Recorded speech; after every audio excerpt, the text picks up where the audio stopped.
The bullet ripped through the air before she even registered the sound of the gunfire. Instinct, not thought, drove her forward.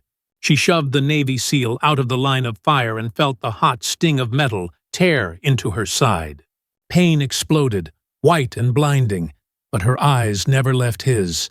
In that split second, she wasn't a soldier, or a hero, or even afraid. She was simply human, doing what had to be done. Before I tell you what happened next, tell me in the comments where you're watching from. I love knowing who's listening. She collapsed to the dirt, clutching the wound, certain this was the end. The SEAL knelt over her, his face carved with the desperation of a man unaccustomed to losing.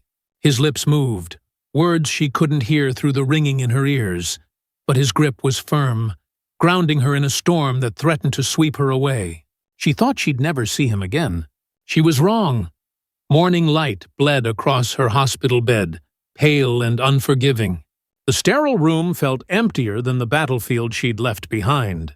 Machines hummed beside her, each beep reminding her she was alive, though barely. She wondered if it had been worth it. One choice, one reckless dive, and her body bore the cost. Yet even as doubt gnawed at her, she remembered his eyes, full of something raw and unspoken. Then came the sound.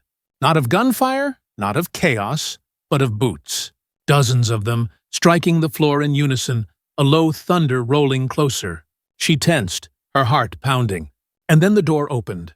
One Navy SEAL entered, then another, and another, until 20 of them filled the narrow corridor, their presence like a wave of steel and silence. The nurses froze. Patients whispered. Orderlies stared in disbelief. A formation of warriors stood at her door, men trained to be invisible, yet now choosing to be seen. They had come not for battle but for her. She tried to speak, but her voice broke. The first SEAL stepped forward, the same one she had shielded with her body. His eyes held no uniform, no rank, just gratitude. He saluted her, slow and deliberate, and one by one, every man behind him followed. The hallway filled with the crisp sound of respect, 20 hands snapping to their brows in unison. She couldn't stop the tears, but even as she felt the weight of their honor, a question pressed against her chest. Why had she done it? Was it bravery, loyalty, or simply a refusal to let death claim someone else that day?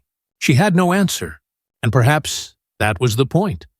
For a long moment, silence reigned. The crowd of nurses, patients, and staff felt it too. The weight of sacrifice, the unspoken bond forged in danger. Then softly, someone began to clap.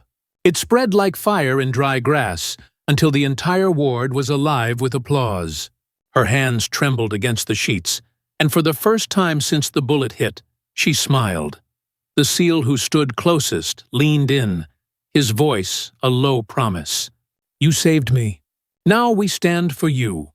And in that single sentence, the balance shifted. She was no longer the one who had given everything. She was the one being carried. Because kindness doesn't vanish. It waits, and it finds its way back.